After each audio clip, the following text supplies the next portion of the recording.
देखिए डायरिया जो है बहुत कॉमन एक बीमारी है जो कि अनहाइजेनिक वे से खाने पीने की वजह से पेशेंट के अंदर एक स्टमक में इन्फेक्शन की वजह से डायरिया होता है, जिसमें कि मेनली वाटर लॉस होता है। मतलब पानी का जो बहाव है वो एक तरीके से शरीर में कम हो जाता है। थायराइड को पहचानने का जो तरीका है वो तरीका ये होता है कि अगर कोई महिला हमारे पास ज़्यादातर ये महिलाओं में ये दिक्कत होती है, महिलाओं में ये परेशानी होती है कि उनको थायराइड की जो लेवल्स है वो बहुत ज़्यादा देखे जाती है। इसका सबसे मेन कारण है वर्क ना करने को लेकर के। आज के वक्त में ऑटोमेटिक जो है मशीन्स आ गई हैं, मिक्सी जार आ गई है, महिलाओं का जो वर्क है वो ऑलमोस्ट 1 से 2% हो गई है। तो कोशिश ये करें कि अपने घर का काम खुद ही करें, झाड़ू पोछे का काम आप खुद कर सकते हैं, जिससे कि आपको एक्सरसाइज भी होंगी प्लस थायराइड आपका बिल्कुल संतुलन में रहेगा। आज के वक्त में डायबिटीज़ की जो दिक्कत है, शुगर की जो बीमारी है वो बहुत ही ज़्यादा बढ़ गई है। पिछले 10 सालों से बहुत ज़्यादा बढ़ गई है। आपको मैं बता दूं कि हिंदुस्तान डायबिटीज़ के मामले में वर्ल्ड 6th कंट्री, मतलब पूरे देश में 6ठे स्थान पे डायबिटीज़ का स्थान आ गया है। इसका सबसे मेन रीज़न है खाना हेल्दी नहीं होने के कारण।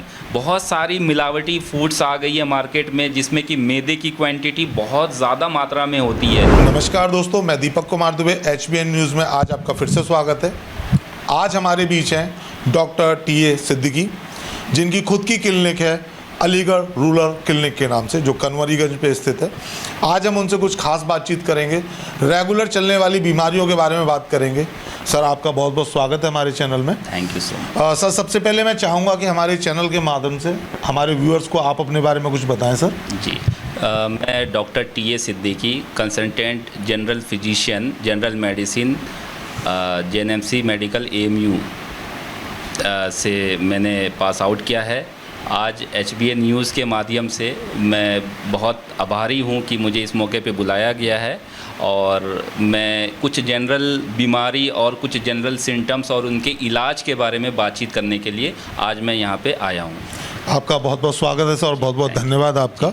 सर, मेरा आपसे सबसे पहला सवाल है कि आप पिछले काफ़ी साल से अपनी क्लिनिक चला रहे हैं, बहुत सारे से प्रैक्टिस कर रहे हैं, हाँ, बहुत तरीके के आपके पास पेशेंट आते होंगे। सवाल यही है कि सर, सबसे ज़्यादा पेशेंट आपके पास किस तरीके के आते हैं सर? जी देखिए, मेरे पास जो पेशेंट आते हैं, जनरल बीमारियों के सभी प्रकार के मरीज़ हमारे पास आते हैं।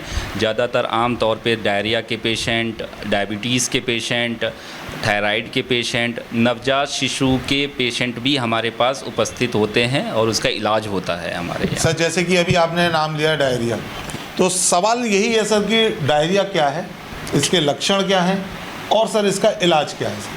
देखिए डायरिया जो है बहुत कॉमन एक बीमारी है जो कि अनहाइजेनिक वे से खाने पीने की वजह से पेशेंट के अंदर एक स्टमक में इन्फेक्शन की वजह से डायरिया होता है, जिसमें कि मेनली वाटर लॉस होता है। मतलब पानी का जो बहाव है वो एक तरीके से शरीर में कम हो जाता है। और डायरिया का जो सबसे ज़रूरी जो पहचान है वो पहचान है पानी लैट्रिन का बार बार होना। पेशेंट को बार बार जो है लैट्रिन होती है और पेट का ख़राब का होना, और इसका जो लक्षण है पेशेंट के अंदर वीकनेस बहुत आ जाती है। पेशेंट के अंदर जो बीपी का जो लेवल है, ब्लड प्रेशर का जो लेवल है वो बहुत ही लो हो जाता है, जिसके वजह से उनको बहुत सारी दिक्कतें हो जाती है, जैसे कि गला सूखना लगता है। पेशेंट की वीकनेस इतनी ज़्यादा हो जाती कि वो चलने फिरने में समर्थ नहीं रह पाते हैं। आम तौर में ये बीमारी जो है गर्मी के सीज़न में ज़्यादा देखने को मिलता है, क्योंकि हीट वेव की वजह से डायरिया की जो दिक्कतें हैं वो ज़्यादा बढ़ जाती है। इसका इलाज जो है वो मेनली ये है कि ज़्यादा से ज़्यादा आप पानी का इंटेक करें और एक फ्रेश फ्रूट्स लें। ज़्यादातर जो है ऑयली चीज़ों को अवॉइड करें गर्मी के सीजन्स में। ORS की जो मात्रा होती है जिसमें कि सोडियम बहुत ज़्यादा होती है, NaCl बहुत ज़्यादा मिलता है, उसके इंटेक को ज़्यादा लीजिए आप। इट मीन्स नमक का इस्तेमाल ज़्यादा करना चाहिए गर्मी के सीज़न में। दूध का, दही का इस्तेमाल, मट्ठे का इस्तेमाल ज़्यादा करना चाहिए इसमें। सर, जैसे कि हम देख रहे हैं आज की डेट में ये जो मौसम चल रहा है, इसमें फीवर होता है और टाइफाइड भी होता है। लेकिन सर, कभी कभी क्या होता है कि हम नॉर्मल फीवर को भी टाइफाइड मान लेते हैं और टाइफाइड पर को नॉर्मल फीवर, जो आगे चल के दिक्कतें पैदा हो जाती हैं। तो सर, सबसे सवाल यही है कि नॉर्मल फीवर और टाइफाइड में क्या डिफरेंस है, इसके सिम्टम क्या क्या हैं और इसका ट्रीटमेंट क्या है सर? जी, देखिए बिल्कुल बहुत अच्छा क्वेश्चन पूछा है और इसमें बहुत से मरीज़ों को ये मालूम नहीं होता है कि जनरल फीवर और टाइफाइड में क्या अंतर है।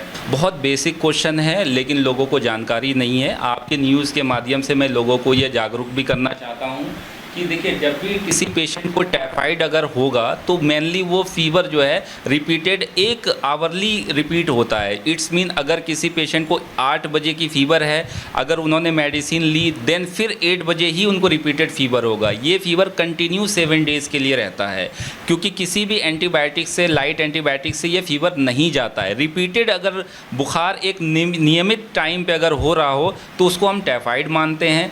और जनरल फीवर अगर हम अनियमित टाइम पे, मान लीजिए कि रात में हुआ फिर आपने दवाई ले ली और सुबह जो है नहीं हो रहा है, तो इट्स मीन वो जनरल एक तरीके से फीवर है। और इसका जो सिम्टम्स है, टाइफाइड का जो सिम्टम्स होते हैं वो इंडाइजेशन को ख़राब कर देती है। इट्स मीन भूख बिल्कुल भी नहीं लगेगी आपको, स्टमक अपसेट रहेगा आपका, उल्टी का हमेशा मन करेगा, एक तरीके से वोमिटिंग की फील आएगी आपको। और जनरल फीवर में ये सारे सिम्टम्स नहीं होते हैं, उसमें मेनली हेडेक और बॉडी पेन ही रहता है। इसका इलाज जो होता है, फर्स्ट ऑफ ऑल अगर किसी मरीज़ को ये दिक्कत हो रही है तो वो अपने नज़दीकी किसी भी डॉक्टर से मिलें। उसमें डॉक्टर्स मेनली जो है 3 डेज़ अगर कंटिन्यू फीवर आ रहा है आपको तो उसमें वो एक टाइफाइड की जांच लेते हैं जिसको हम लोग विडाल टेस्ट कहते हैं। अगर वो पॉजिटिव आता है तो देन हम आईवी इंजेक्शंस के थ्रू पेशेंट को ठीक करते हैं और जनरल फीवर 3 डेज़ तक ऑटोमेटिक वो ठीक हो जाता है। सर अब बात करते हैं हम डायबिटीज़ की। सर आमतौर पे देखा गया है कि बहुत लोगों को, ज़्यादातर लोगों को डायबिटीज़ की शिकायत होती है सर। तो इसकी रोकथाम क्या है डायबिटीज़ की और इसके सिम्टम क्या है सर? जी बिल्कुल, आज के वक्त में डायबिटीज़ की जो दिक्कत है, शुगर की जो बीमारी है वो बहुत ही ज़्यादा बढ़ गई है। पिछले 10 सालों से बहुत ज़्यादा बढ़ गई है। आपको मैं बता दूं कि हिंदुस्तान डायबिटीज़ के मामले में वर्ल्ड 6th कंट्री, मतलब पूरे देश में 6ठे स्थान पे डायबिटीज़ का स्थान आ गया है। इसका सबसे मेन रीज़न है खाना हेल्दी नहीं होने के कारण। बहुत सारी मिलावटी फूड्स आ गई है मार्केट में जिसमें कि मैदे की क्वांटिटी बहुत ज़्यादा मात्रा में होती है। अगर कोई पेशेंट है वो अगर एक आटा भी अगर वो ख़रीद रहा है तो वो पैकेजिंग का आटा ख़रीद रहे हैं, वो प्योरिटी की तरफ नहीं जा रहे हैं। मार्केट के इम्प्योरिटीज़ की वजह से डायबिटीज़ की मात्रा बहुत ज़्यादा लोगों के अंदर पाई गई है, देखी जा रही है। तो मैं अपने मरीज़ों को या दर्शकों को यही कहूँगा कि जो भी आप खाते हैं, जो भी आप फ्लोर वगैरह आप घर में रोटियां बनाते हैं, वो ज़्यादा से ज़्यादा मैदा फ्री इस्तेमाल करें जिसमें कि मैदा की क्वांटिटी बिल्कुल ना हो।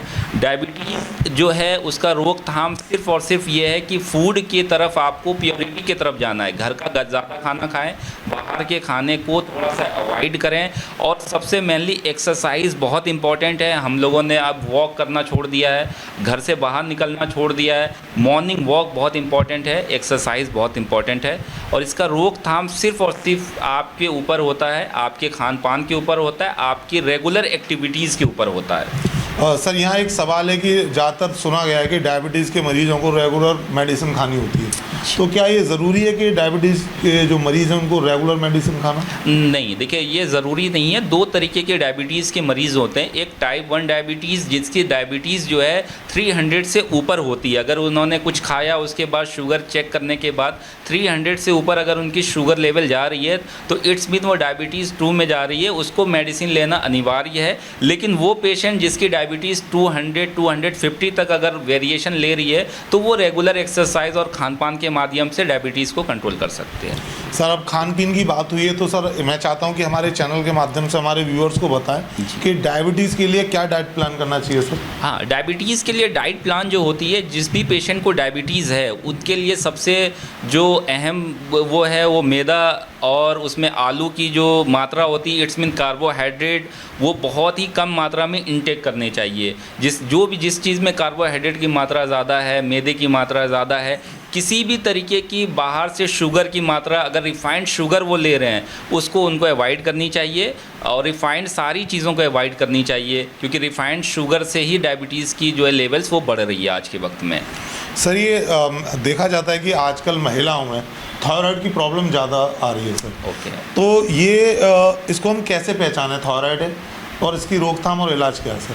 हाँ, थायराइड को पहचानने का जो तरीका है वो तरीका ये होता है कि अगर कोई महिला हमारे पास ज़्यादातर ये महिलाओं में ये दिक्कत होती है, महिलाओं में ये परेशानी होती है कि उनको थायराइड की जो लेवल्स है वो बहुत ज़्यादा देखे जाती है। इसका सबसे मेन कारण है वर्क ना करने को लेकर के। आज के वक्त में ऑटोमेटिक जो है मशीन्स आ गई हैं, मिक्सी जार आ गई है, महिलाओं का जो वर्क है वो ऑलमोस्ट 1 से 2% हो गई है। तो कोशिश ये करें कि अपने घर का काम खुद ही करें, झाड़ू पोछे का काम आप खुद कर सकते हैं, जिससे कि आपको एक्सरसाइज भी होंगी प्लस थायराइड आपका बिल्कुल संतुलन में रहेगा। सर एक चीज़ देखी जाती है, कुछ लोगों का वेट गेन हो जाता है, वेट बढ़ जाता है ज़्यादा। एग्जैक्टली। तो क्या वो आगे चल के थायराइड में कन्वर्ट हो जाता है? हाँ बिल्कुल, अगर वेट ज़्यादा है, अगर आपने वेट पे ध्यान नहीं दिया, आगे चल करके वो थायराइड में कन्वर्ट हो जाएगा। इसलिए रेगुलर वॉक और एक्सरसाइज बहुत इंपॉर्टेंट है। सर थायराइड को रोकने के लिए खान पान पे भी कुछ असर पड़ता है? कुछ खान पान की भी ज़रूरी है, कोई डाइट प्लान होता है सर उसका भी? हाँ, थायराइड को भी रोकने के लिए खान पान भी ज़रूरी है। कार्बोहाइड्रेट की जो मात्रा है इसमें भी हमें कम लेनी होती है, जैसे कि चावल है, आपका आलू है, आपकी ये सारी चीज़ों को अवॉइड करनी चाहिए। तली हुई सारी चीज़ें, ऑयली चीज़ों का परहेज़ इसमें भी रहता है। सर जैसे कि अभी हम देख रहे हैं आजकल के बच्चों में, अभी जो नवजात शिशु होते हैं सर, ख़ास तौर से बात करें, इस मौसम में उनके इन्फेक्शन हो जाता है, इचिंग हो जाती है, रेड डिस्ट्रॉसिस हो जाते हैं, और प्लस छोटे छोटे दाने टाइप हो जाते हैं, जिनको टाइफाइड मान लिया जाता है। तो सर ये क्या होता है और क्या वो सच में टाइफाइड होता है? नहीं, देखिए, अगर कोई भी बच्चा है जो नवजात बच्चा है जो 1 साल से कम की उम्र में अगर हमारे पास आता है, तो उसमें जो भी छोटे छोटे जो दाने होते हैं उसका मेन कारण टाइफाइड नहीं होता है। उसको हम लोग अपनी भाषा में मेडिकल टर्म में स्कैबिज़ बीमारी कहते हैं, जिसमें बच्चे को छोटे छोटे दाने हीट वेव की वजह से, गर्मी की वजह से निकल जाती है। उसके लिए ट्रीटमेंट बिल्कुल ही डिफरेंट होती है। बच्चे को कॉटन के कपड़े पहनाने चाहिए, बच्चे को ज़्यादातर एसी से परहेज़ करना चाहिए इस गर्मी के सीज़न में। वो टाइफाइड के जो लक्षण है उसमें अनियमित फीवर का आना होता है, स्कैबिज़ में फीवर नहीं आता है।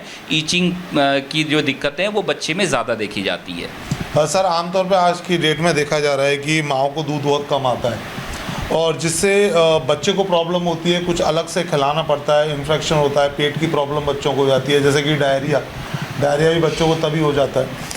तो सर दोनों के लिए क्या हमें नीति अपनानी चाहिए कि दूध भी प्रॉपर मिलता रहे और बच्चे को प्रॉब्लम भी ना? हाँ जी, बिल्कुल, बहुत अच्छा क्वेश्चन है। आज के वक्त में बहुत सारे लोग इस बारे में नहीं जानते हैं।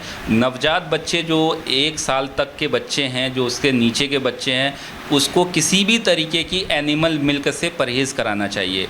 जितने भी एनिमल मिल्क्स है, जैसे कि गाय की जो दूध है, भैंस का जो दूध है, वो नहीं देना चाहिए, क्योंकि बच्चे की जो स्टमक है वो इस तरीके से प्रिपेयर नहीं होता है कि वो उस चीज़ को वो डाइजेस्ट कर पाए और उसके बाद वो डाइजेस्ट कर पाए। और दूसरी बात है कि बच्चे को अगर मान लीजिए कि माँ का दूध किसी को नहीं मिल पा रहा है बच्चे को, तो फार्मूला मिल्क जो है उस तरीके से प्रिपेयर होता है कि बच्चे की डाइजेशन में वो एक तरीके से फिट हो जाता है। तो मेरा सुझाव यह है कि सबसे पहले उन बच्चे को कोशिश ये करनी चाहिए कि माँ का मिल्क मिले। अगर किसी भी कारणवश माँ का मिल्क नहीं मिल पाता है तो फार्मूला मिल्क किसी अच्छी कंपनी की उनको स्टार्ट करनी चाहिए, जिससे कि स्टमक की एक्टिविटीज़ उनकी नॉर्मल रहे। 1 साल तक किसी भी गाय का या भैंस का या जन्म घुट्टी किसी भी तरीके की चीज़ें देने से बच्चे के पेट में इन्फेक्शन का लेवल हमेशा बढ़ के ही देखा जाता है। माँ को ख़ास ध्यान देना चाहिए, हेल्दी चीज़ें ज़्यादा लेनी चाहिए, मल्टीविटामिन्स की गोलियाँ दी जाती है, कैल्शियम की गोली दी जाती है, जिससे कि प्रॉपर उनकी फीडिंग जो है बरकरार रहती है। तो आज थे हमारे बीच डॉक्टर टी.ए. सिद्दीकी, जिन्होंने हमें बताया नवजात शिशु के बारे में, थायराइड के बारे में, डायरिया के बारे में। सर की कॉन्टैक्ट डिटेल्स, क्लिनिक की लोकेशन चैनल पे अवेलेबल रहेगी। सर को कांटेक्ट कर सकते हैं या विज़िट कर सकते हैं। फिर से मुलाकात करेंगे। मैं दीपक कुमार दुबे, HBN न्यूज़। बहुत बहुत धन्यवाद।